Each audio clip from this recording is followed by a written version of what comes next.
All right. Hello, everyone. Oh, interesting. Seems I'm frozen. Apologies for that. Just kidding. This is a bad photo of me giving myself a self-pandemic haircut earlier in the summer and my new background. Apologies for the delay in getting tutorial 8 set up. Today, we'll be doing sequence to sequence and active learning. So I'll set this up on a shared screen. So sequence to sequence and active learning, I guess, were covered Tuesday, Thursday of last week. As always, this is going to be an asynchronous tutorial. Get back to the start. So yeah, watch and follow along at your leisure. There's a notebook that has all the materials inside that you can kind of cell by cell play along with as we go along. So ML Weekly this week, as always, we have a few. The theme of this week is open sourcing.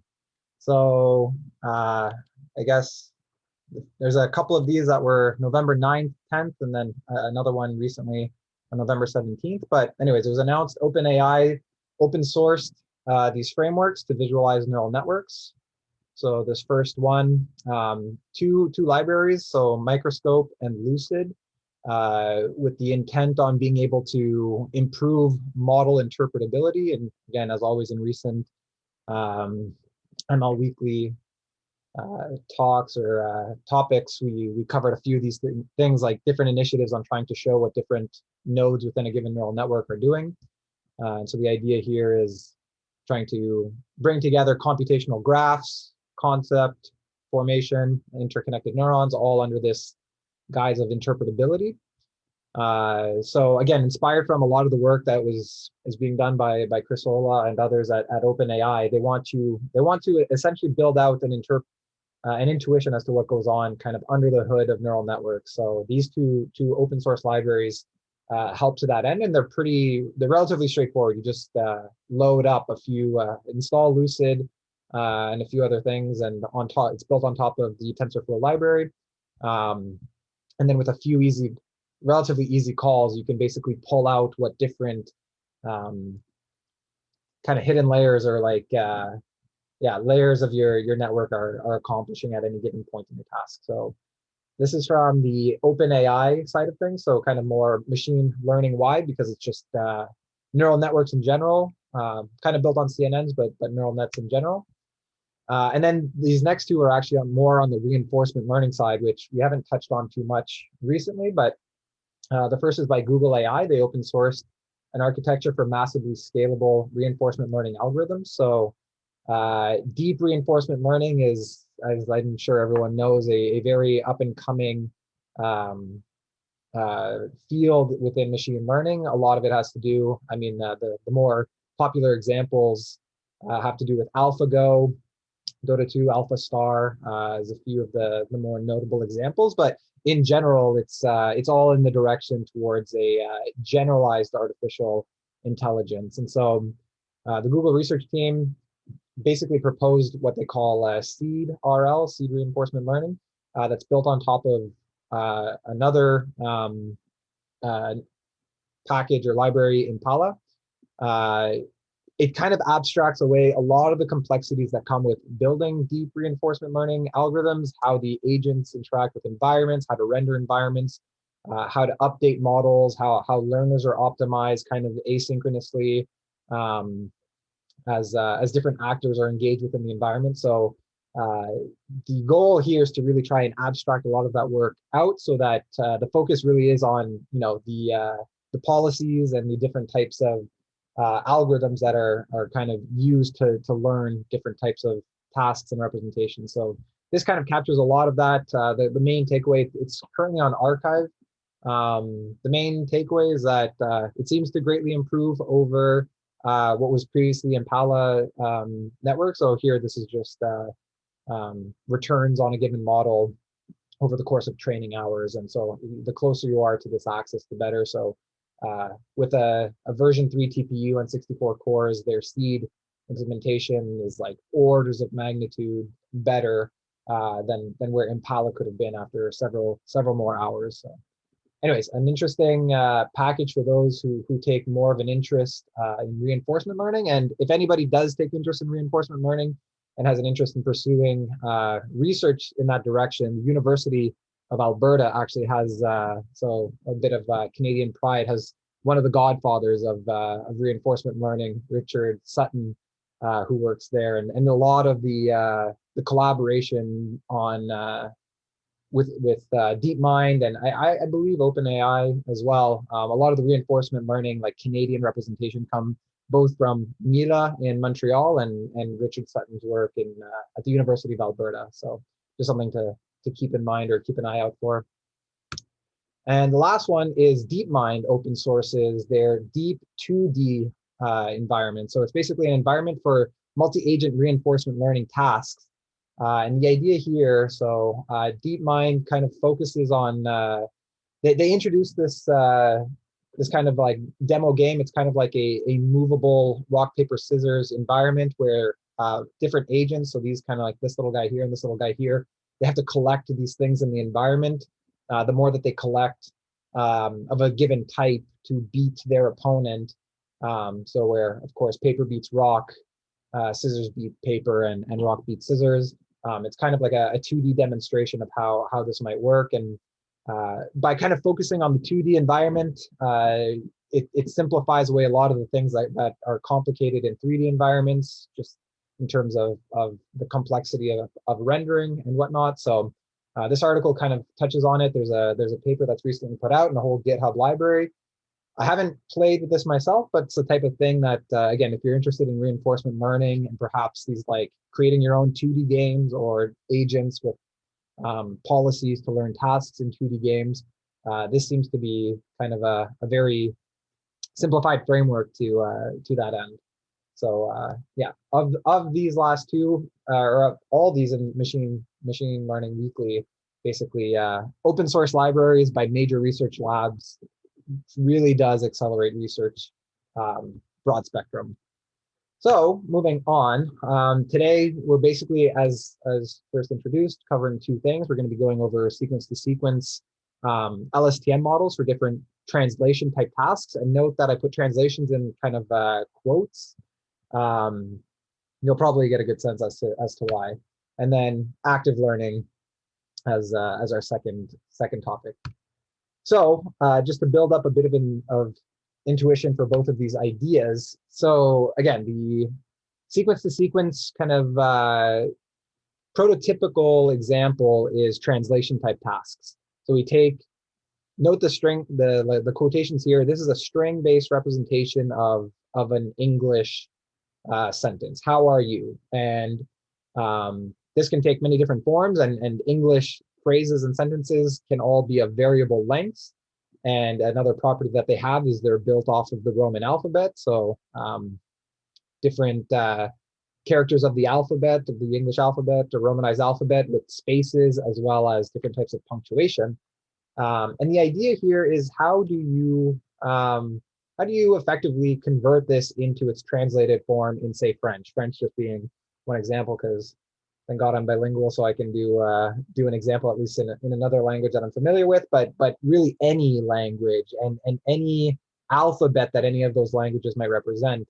For example, Mandarin or Japanese script, or Devanagari, or whatever it might be. So the idea is how do you take something that's variable input of a given alphabet and turn it into the same, more or less, semantic meaning in another language that is also of variable length and might also come from either the same or a different or a modified alphabet. So just as an example, I mean, here we have a seq2seq in French, which is an accented C that differs from a C that we would see otherwise. And so again, it's kind of the go-to prototypical example, because we're taking a sequence, we're going to try and cast it into some embedded low-dimensional space, and from that space, cast it back or decode it back into another sequence that means the same thing, just in another representation. And so the way that's generally done, so we can think of kind of an input string space, the output string space. So the input string, we could vectorize, basically embed into a certain latent space. I just represent that here by this rectangle. That would be kind of our X, our feature inputs, is this numeric vectorization representation of this string. And then the Y for that, the target, would also be a vectorized form of that. Like pairs of these in combination, if we were to feed a model this X as our input feature in vectorized numerical space, and this Y as a vectorized numerical space, a model can try and learn what it is about that those vectorized elements that allow it to basically generate its own prediction. So if we kind of turn this into a pipeline, and note here we now have Y hat as the prediction, the idea would be to take our input string, how are you, encode it into a vector. That vector would be passed into a sequence-to-sequence LSTM, so kind of just reading in element by element characters, and developing, basically learning and embedding, learning what it is about these elements or these characters or vectorized characters to then decode it back. So it would generate a prediction of vectorized elements that we would decode back into output space. So if this model were able to fully learn a latent space representation for the task of encoding English strings and then decoding them into an arbitrary or any other language, this would be a very good translation model. And translation very much in the sense of a spoken language to a spoken language. There's a much more interesting and kind of fun way to also think about this. And this, I think, goes back to one of the videos that was perhaps shown in the course. And it's the idea that translation can mean many things, and sequence to sequence can be used for a broad spectrum of tasks that don't necessarily need to be limited to something like language translation.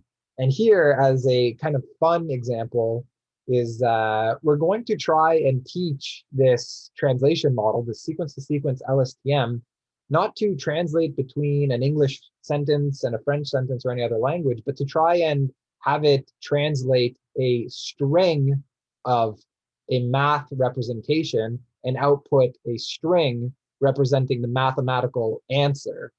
And the key here is that at no point does the model ever learn anything about the semantic meaning of what a 3 and a 9 or a plus means. It never actually does any math.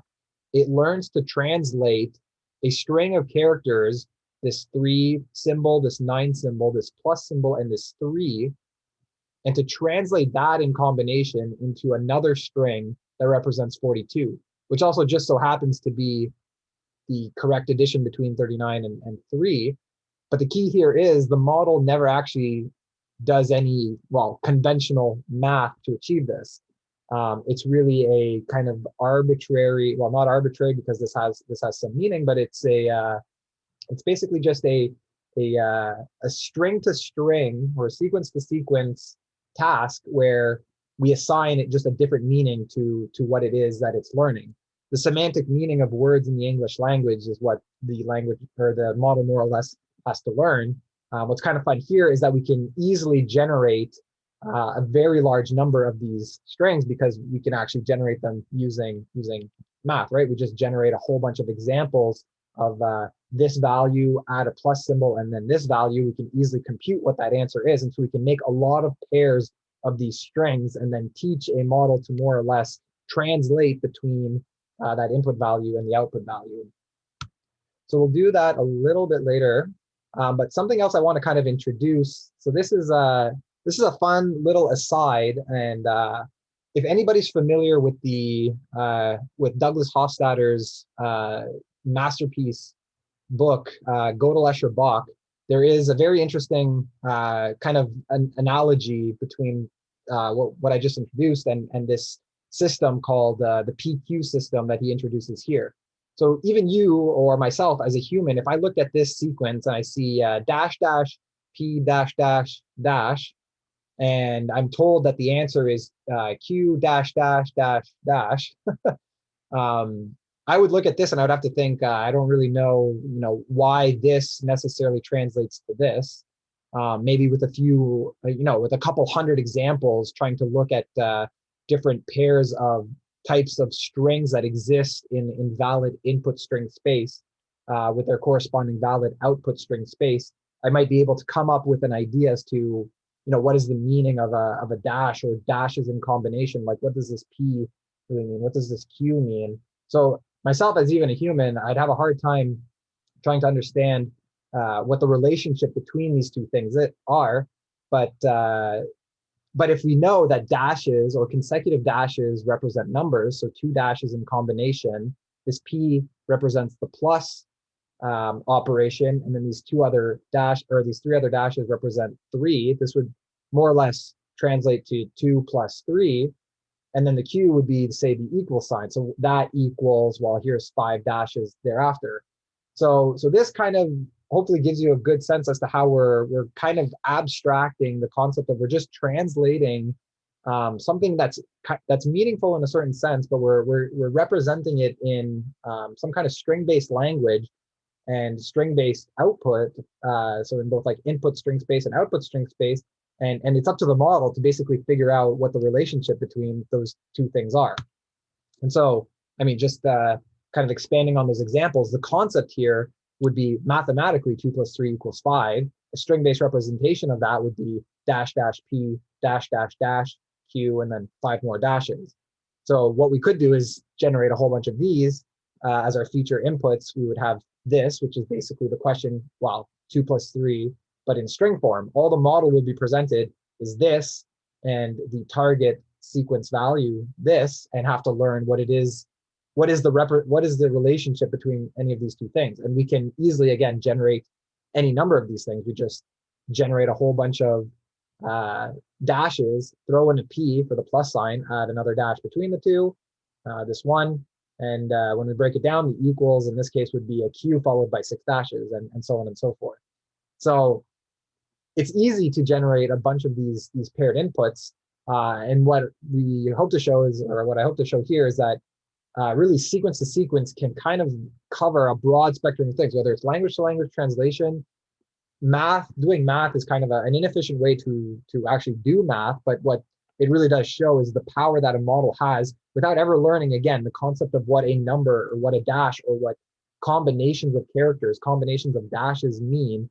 It can still effectively learn the relationship between any of these two things. So very, very powerful if you can get a good appreciation for how these work. And so that's sequence to sequence, and we'll cover that soon. The other thing that we do at the tail end of this is active learning. And so to build up a bit of an intuition on how active learning works, active learning really is a strategy of machine learning that's relevant when you have very few labeled samples, but also many unlabeled samples. So here, as I kind of lean on through previous tutorials, we'll represent one class in this like kind of purplish blue color, and then the other class, so maybe negative, maybe positive, so on and so forth, as this pink color. But then all these grays have unknown labels. We know where they have features, they exist in space, but we don't know what they are. And if we were to cast that, say, into 2D space, where we would want to kind of define a hyperplane around this, it might look something like this, right? They're distributed kind of all throughout. We see the ones that are colored are those for which the label is known, and then the ones that are in gray, the colors are unknown. And so active learning kind of follows this general process. The very first thing that you do is you'll use the label points to train a model. In this case, we really only have, what is it, 7 points. So we draw a hyperplane, or like we learn a hyperplane between those sets of points, and that's all that we can do right now. We really don't have much else to work on. So conventionally, that's the best that we can do, at least for now. But what we can also do is then use this model that we learn. So we learn this hyperplane, whatever favorite model that you have, but you learn this hyperplane, and then you apply that model to the unlabeled points. So if we were to call everything to the left of this dividing hyperplane as blue, basically it's these gray points where I put the stroke around them in blue, because we'll just call that their like predicted value, just to differentiate them from those that are actually known. And we do the same for the pink. So anything right of this hyperplane, we predict as pink. So that's basically just using the model to generate predictions for all these, and conveniently that we can also derive some kind of confidence score for each of those predictions. How confident is the model in that prediction? So then what we do is we actually identify the set of least confidence points. I'll just like toggle between the two views here. I basically just pick, I think it's like 5 of these points around this hyperplane, and just like return their stroke to black. So it's like this one, this one, this one here, this one, and this one. Given their proximity to the hyperplane, it's by definition, they're the ones perhaps least confident. They're the least confident prediction of the model. So we identify a subset of those, and then we do this very special extra step, which is we consult or we query an oracle. And an oracle is kind of this abstraction of this all-knowing being. What this could be is perhaps a diagnostic test, or it could be asking a given expert to fully classify this, right? So your labeled samples come from some process that was able to definitively say, yes, this is class blue, yes, this is class pink.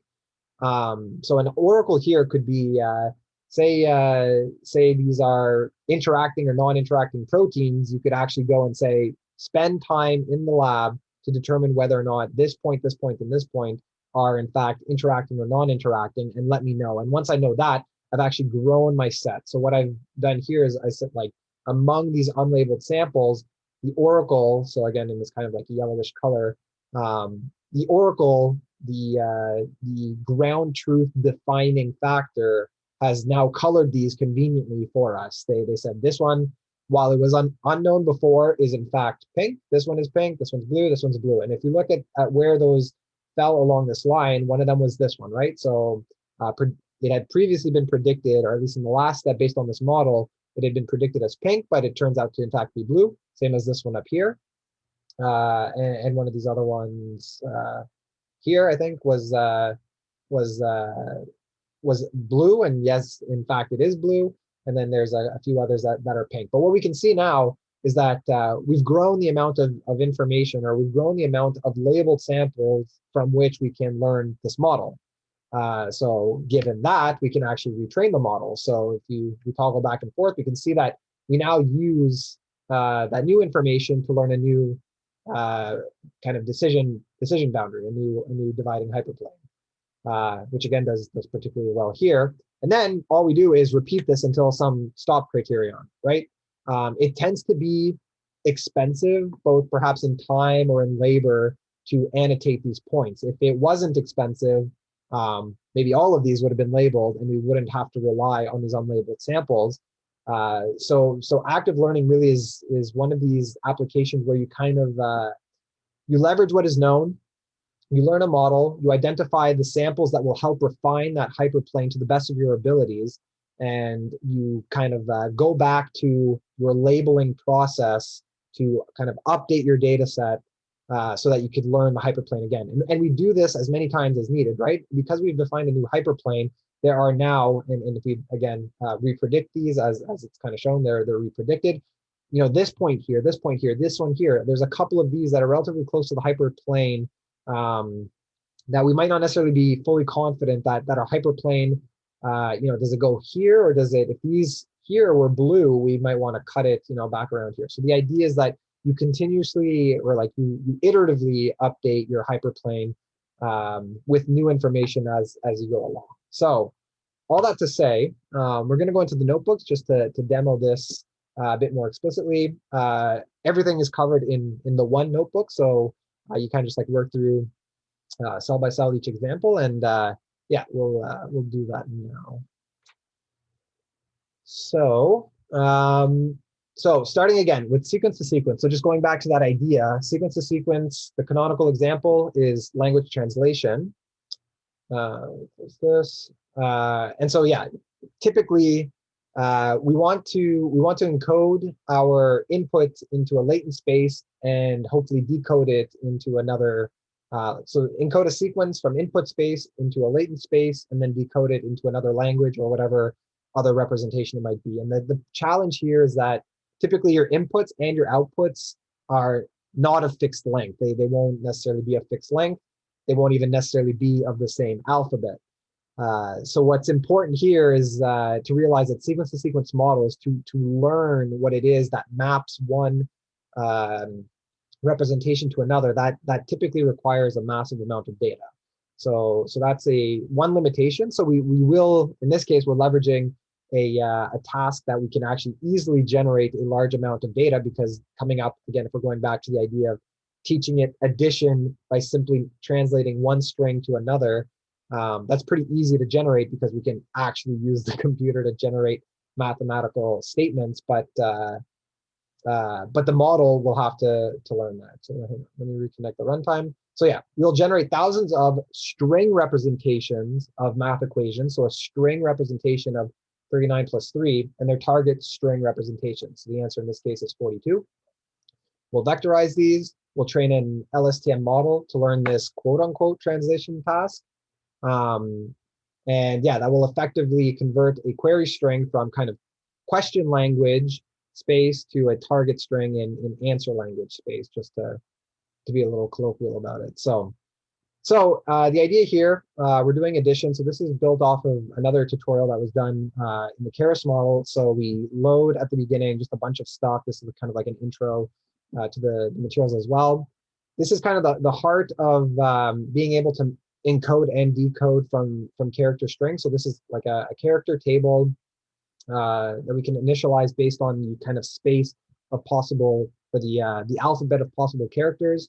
We do one-hot encoding. So our vectorization technique is basically just a one-hot encoding. If your first character is an A, it's a one-hot encoding of the character A and B and C and so on, depending on your alphabet, and you'll just convert strings into vectorized a vectorized form of just one-hot encoded elements. So that's kind of the encoding phase takes care of that. The decoding phase does the same.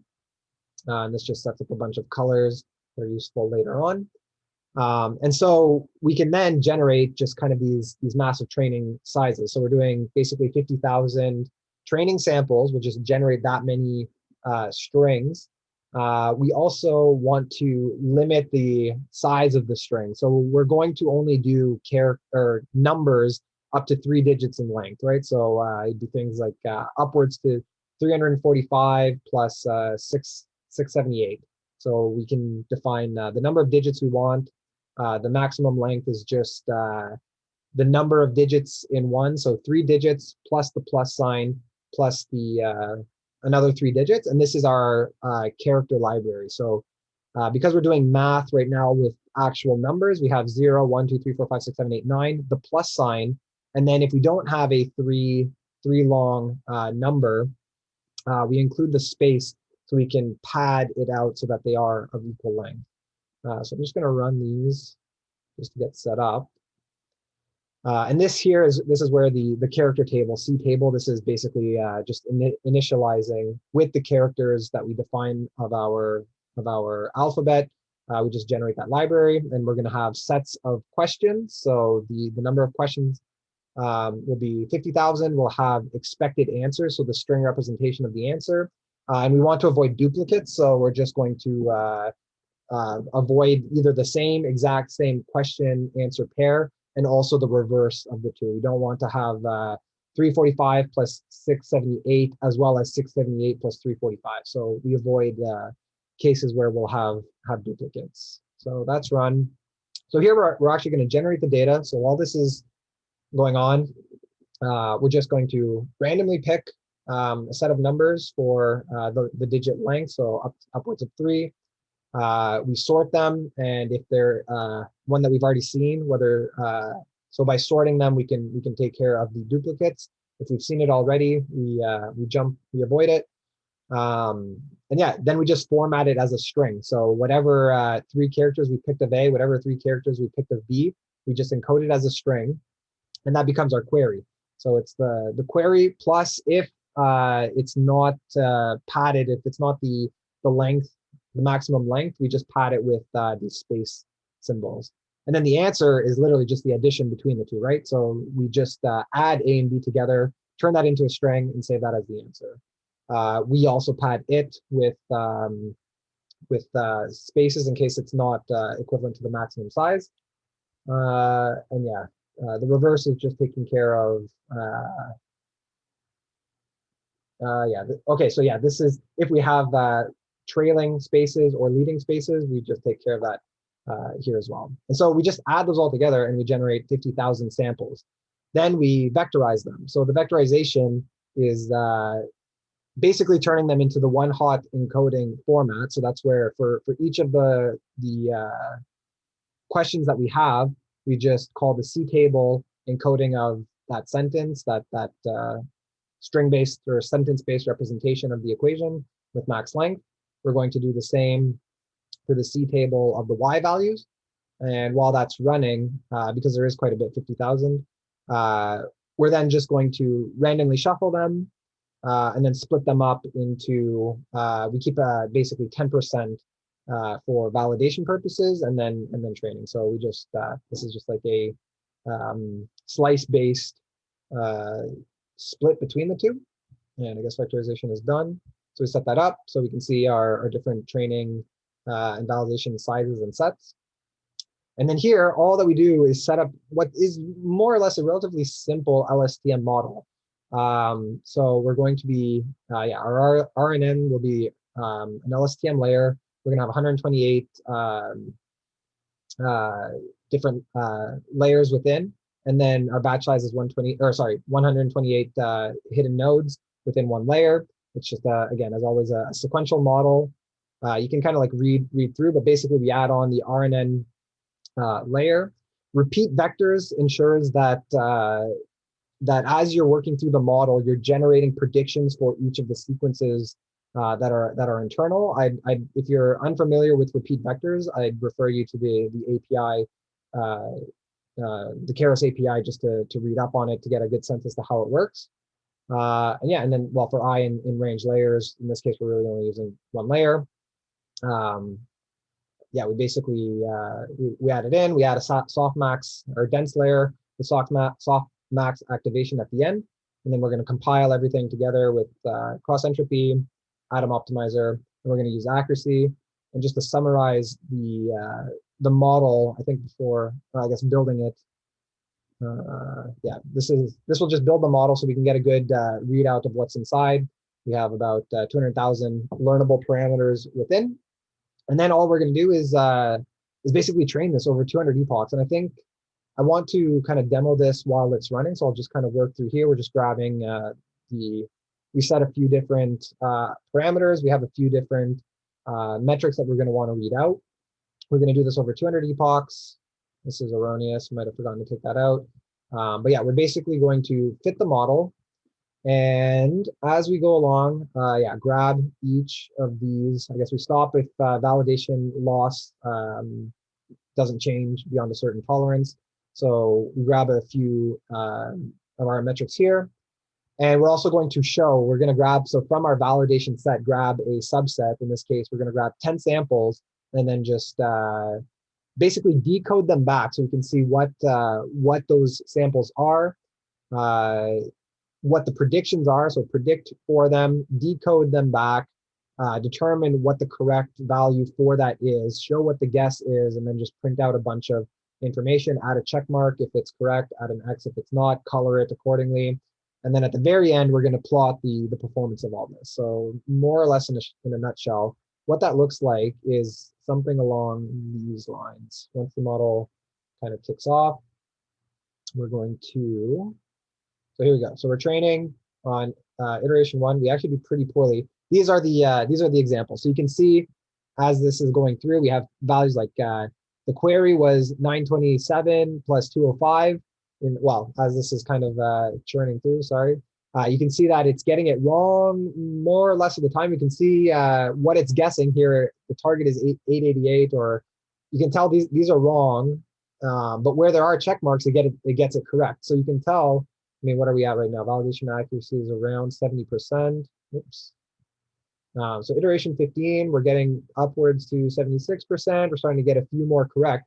And again, I don't know if this is hitting home, but it's impressive to what degree this model knows nothing about addition. It knows nothing about the semantic meaning of the string character 3. Numerically, it doesn't know what that stands for. and yet it is still learning an internal representation where here by iteration 26, at least of those that we're looking at, we're getting everything right, and we're upwards of 99% validation accuracy. So pretty impressive, just in the sense that this model doesn't know what 3-digit addition is, and yet we've already taught it to achieve this task more or less perfectly at this point. I think it quits out because we only made it 38 in. We had 200 epochs if we needed to go, but validation loss started increasing, so we stopped. So I mean, we see the performance curves that we have. This is not my favorite representation because I don't really like putting loss and accuracy on the same plot, because this is like maximum accuracy is at 1 here. But you can tell more or less by the time we hit around 20 epochs, we have a model that's more or less perfect at taking an input string that represents numerical addition and predicting, and the target should be 256, and it gets it correct. So pretty interesting. There's an alternative. So part B, there's kind of 3 parts to this. So part B does not just subtraction, but also variable length input. So instead of doing like 3 by 3 or 3 plus 3 addition, or in this case 3 plus 3 subtraction, we actually allow for the input to vary beyond. So it's more or less the same general breakdown, more or less the same parameters throughout. We just encode now, instead of addition, we do subtraction. We get a different answer throughout. I mean, I'll just like launch this. This has everything kind of thrown into one cell. We generate a bunch of data. We generate more or less, it's basically the same model. You can do this kind of from like a comparative standpoint, but again, now we're doing subtraction. So it's like this massive number. So here it's like upwards of 6 characters by 3, or 7 characters by 3. You see the values that we should be getting, and those that it predicts. And again, I think this is again on the order already. We're at about 60. So here we can see a few check marks already coming in. I think within about 20 epochs, 25 epochs, this gets it correct. Here it's a bit more of a challenging task, because the variable sized inputs kind of add an extra layer of complexity, but I think still within 20, 30 epochs, this gets there. It doesn't, I think, grow as quickly as in the addition case on limited variable lengths, but I hope there's an appreciation for how versatile sequence to sequence can be, because we're talking about a domain that it doesn't know the semantic meaning of the characters that come in. And when you think about it, that's exactly what translation is. The model doesn't know what words in the English language means. You just feed it a lot, like a ton of translation-based data, and it ends up just getting very good at understanding what combinations of some in the semantic meanings of what words are, and how they should be mapped to their target. So again, a fun toy example. I'm going to let this run a little bit. We'll come back to it once it terminates. And now, taking this kind of to the conceptual extreme, I kind of opened up, or I introduced the concept of the PQ system in the intuition slides. This is a bit more of an extreme, because in a sense, the input strings that we have are in a sense less expressive than the input strings above, right? So if we have the number 32, it was a 2-character 32, and our alphabet was pretty large, so we could express that a bit more easily. Here, not only does the model, so the only characters in this alphabet are P, Q, and this dash. So not only does it have to learn the semantic, or the semantic, the relationship between dashes bordered by these elements, or these like other characters, it also has to learn to count. It has to be able to associate a sequence of dashes as a numeric value. It has to learn that implicitly. It's not just told this 2-character, this P for plus sign, and this 3-character represent this 5-character. More of like kind of like a one-to-one matching. Here it has to actually learn the implications between the two. Anyways, so we can generate these PQ system theorems or strings, and again, as a major aside, to anybody who is deeply interested in kind of more the like philosophical roots of artificial intelligence and have more of a, like a penchant for mathematics, basically with interest in like mathematics, artificial intelligence, philosophy, cognition, or like the emergence of cognition, music theory, and the arts, I strongly recommend reading Gödel, Escher, Bach, Geb. There's a free PDF here online. It's it's a book written, I think, back in the 80s by Douglas R. Hofstadter. It's a really interesting kind of book to work through. I haven't even completed it. It's about 800 pages, but very interesting. It really kind of tries to drive to the root of what it means to for systems to become intelligent in a certain sense. So anyways, a bit of fun. I think we stopped at 50 epochs on this one. I'd have to go back up and check, but yeah, because the task is a bit more challenging by 50 epochs, we haven't made it all the way to the end. You can see we still are getting some of these correct, but if we were to let this run a little longer, I'm sure it would converge after a certain period of time. For those more interested in actually spending the compute resources on finding when that is, by all means, do it and let me know. But yeah, just for the sake of time, I'll keep moving forward. So yeah, all that we're going to try to do now is abstract this into a very strange space, which is representing numbers as dashes plus addition as this p character, equivalency or the equal sign as a q, and then the answer here. So we can basically break up these strings, right? So as an example, our x input will be, in the case of 2 + 3 = 5, will be dash dash dash p dash dash, and then the answer will be q with 5 dashes following. So I'm going to let this run. I think, yeah, let me let this run. So here, all we do, again, exact same setup, exact same number. We change the digits. So now to represent the number 1,000, instead of letting us represent up to 999, 999 as a concept, we actually have to allow digits, or well, string-based digits, to be 1,000 characters in length if we want to get up to that size. And here it's a very non-expressive, I guess might be maybe I'm linguistically I might be wrong, but because we have such a limited library, it's going to make, at such a variable length type sequences, it's going to be actually a much more challenging task for the model to learn these. But in essence, we basically just generate variable length numbers, or like representations by dashes. So we just randomly select up to 1,000 in length number of dashes, both for the first value and the second. We basically combine these again.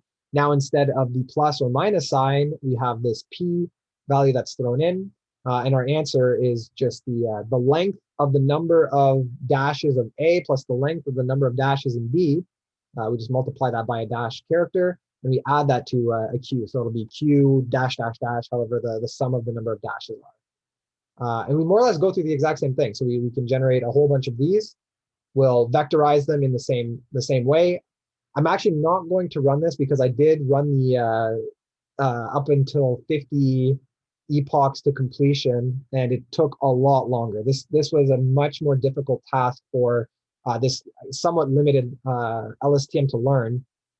Just to like demo some of the other things, I print out just the number of training size samples, the number of validation size samples, what the first training input looks like. It's basically a bunch of true-false statements throughout. Remember that each of these is a one-hot encoded value, right? So this is the one-hot encoding of, I guess the first would be a dash. So false, true, false, false, or 0, 1, 0, 0 is the one-hot encoding of a dash. And then we have another one hot encoding of a dash, and then another one hot encoding of a dash, and so on and so forth. And somewhere within this, there's a one hot encoding of a P, and then one hot encoding of a Q, and so on and so forth.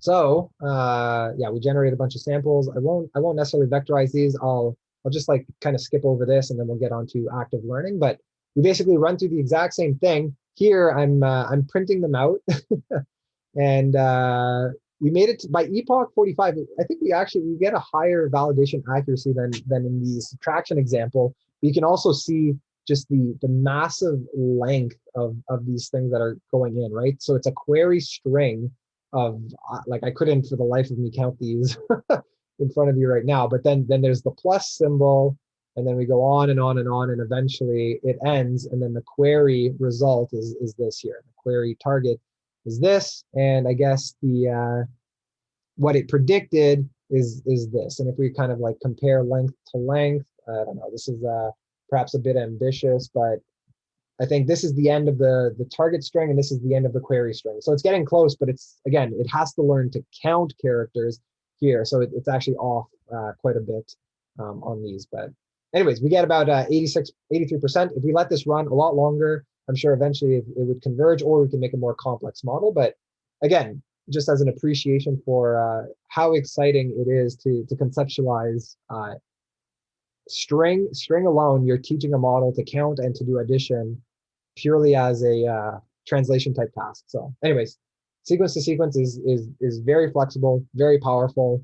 With the right amount of creativity, I think you can solve a lot of problems by trying to like cast them into a sequence to sequence space where you have a lot of potential labels, and learning a model that can solve a lot of issues for you. So moving then on to active learning. So again, just to preempt a little bit, having a limited amount of labeled data, we want to train a model, use that trained model to apply it to a typically larger. So again, this is where you'll have very limited labeled data, but a huge amount of unlabeled data. So we would apply our model to those unlabeled instances. We try to identify a subset for which the model is least confident, and then query an oracle to get those labels, and then repeat, retrain, and requery, and do this until a point of some kind of stop criterion. So here what we're going to do is we're going to do it for handwritten digits using label propagation. So we're going to use the MNIST data set, and then all we're going to do is start actually with a very limited, like we're going to artificially make it limited. So only start with 40 labeled points. And remember, 40 labeled points when we're considering 10 digits is pretty small. Like randomly selecting on average, randomly selecting on average, we're going to have maybe 4 samples per digit. So a very limited amount. Then once we train a model and apply it, we're going to pick the 5 that it's most uncertain of. We're going to have those, we're going to just grab the ground truth of them. We don't have to actually, in this case, like take this to a lab or take this to someone or have it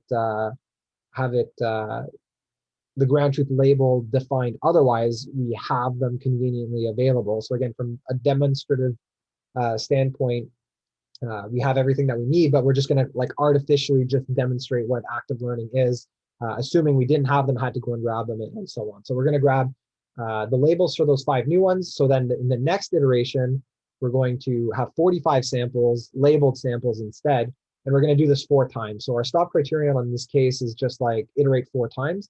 You might do this to a certain point where, I mean, if it required a certain amount of money to get these things labeled, you might do this within a certain budget, like iterate until you've kind of exhausted your labeling budget or whatever else it might be. But yeah, just for demonstrative purposes, we'll just do this 4 times, so that at the end we'll have 60 labels.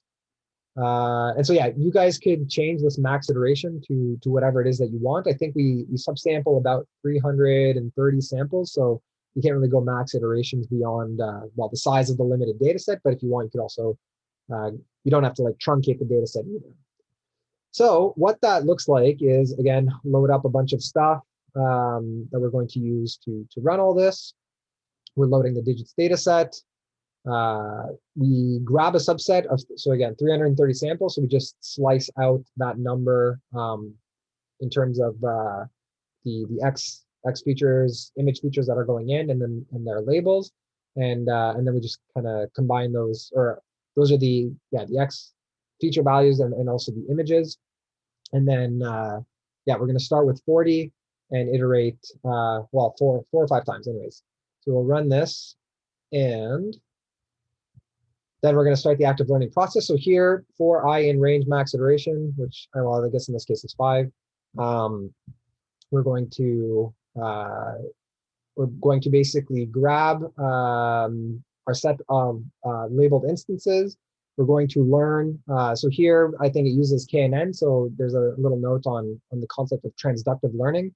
Transductive learning, so K nearest neighbors is the idea that, so if I, within a cluster of, or within the K nearest neighbors to a given sample, transductive learning tries to learn a decision boundary around a set of clustered points. So K nearest neighbors will just say, I'm blue, and then my K nearest neighbors with K of whatever it might be. I'm not quite sure what we use here, but K of 5 neighbors, I'm going to assign to each of those the value 5, or the value of my class. So we basically just fit onto our limited data, and then for all the unlabeled samples, so all the unlabeled indices, so that's defined up here, we set them to -1 to identify them as unlabeled. We basically apply the model. We grab the true labels of the unlabeled indices, so the indices for those that were unknown, let's grab what they actually are so that we can generate the confusion matrix. We're going to kind of iterate over this, generate a confusion matrix.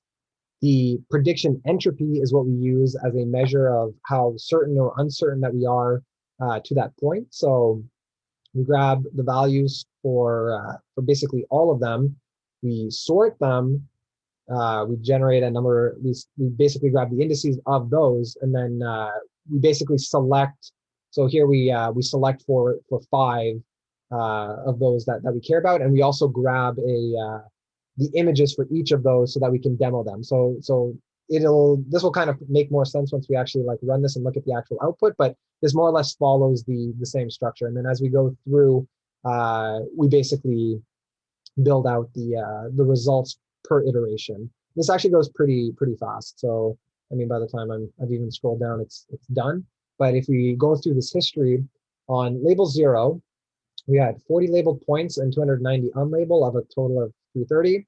We get the per class output, and you can see we're kind of what are we good at? So we're kind of, well, I guess let's go to the confusion matrices. I mean, we end up with an overall accuracy of 87%. We're pretty good at I guess digit 0, a few confusions on 1, as well as on 2. We're good at 3, and I was going to kind of like read this out as to where the errors are. And so when we grab those that we're least certain of, we label them, we grab their true labels, we add them to the label data set, that's 45 labeled. So now we have 45 labeled, 285 unlabeled, and repeat. And we've gone here from 87% in the second to like plus 3%, so to 90%. And I mean, conceptually, we should be making fewer errors here. We label another 5, we go up to 92%. Confusion matrix on a per digit basis here. We go up to 55, we're now at 95%, so on and so forth.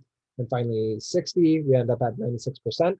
And then here, this is kind of a nice demo. So part of that latter part of the code was also grabbing the digits. So in our first model, where we had, so the first model has, what is this? Fit with 10 labels. So we grab basically those 5 that we were least certain of. It had predicted 1. It was actually 1, but the entropy on this one was still pretty low. Here it predicted 2, its true label was 1. So understandably, this one in fact got incorrect. And you can kind of read this out on a per model basis. So here it predicted 8, it was in fact a 2. Here it predicted 8, it was in fact a 7, and kind of like so on and so forth. And you can see kind of in this last model, of all those it was least certain of, it actually got them, well, these 5, it actually got them all right. So kind of like an interesting, like fun representation of these things. I'd highly encourage like playing around with this as well, just in the number of iterations and so on and so forth. But I think this should also hopefully demonstrate the power of active learning in the face of limited data. So it's exciting if you have some ability to go and obtain on a like quasi-iterative basis more labeled points to refine your decision boundaries and so on and so forth. So the most of the takeaways here, I'll leave you with one question. So just in general, are the most uncertain samples the ones that are closest to, furthest from, or neither of those options from the decision boundary? Maybe just like think on that. It should be hopefully kind of obvious based on everything that we've worked through. And then again, as always, the takeaway messages. So just covering in this first bit on what we kind of took away from sequence to sequence, like kind of when it applies, how it can be useful based on different types of alphabets and different variable length input strings. Yeah, active learning is kind of the rest of this. This is just like, again, the summary of how active learning generally functions. So all that to say, I encourage you all to kind of work through this example.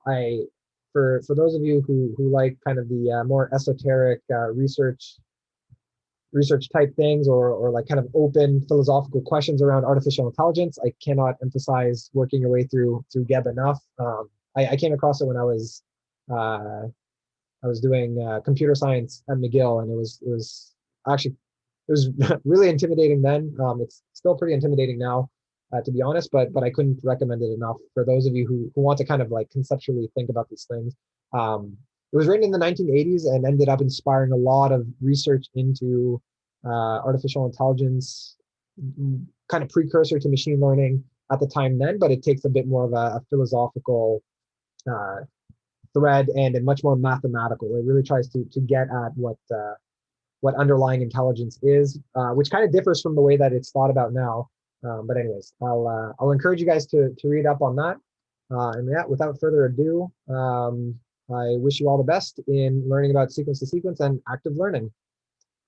And got to turn off this recording. All right, see y'all.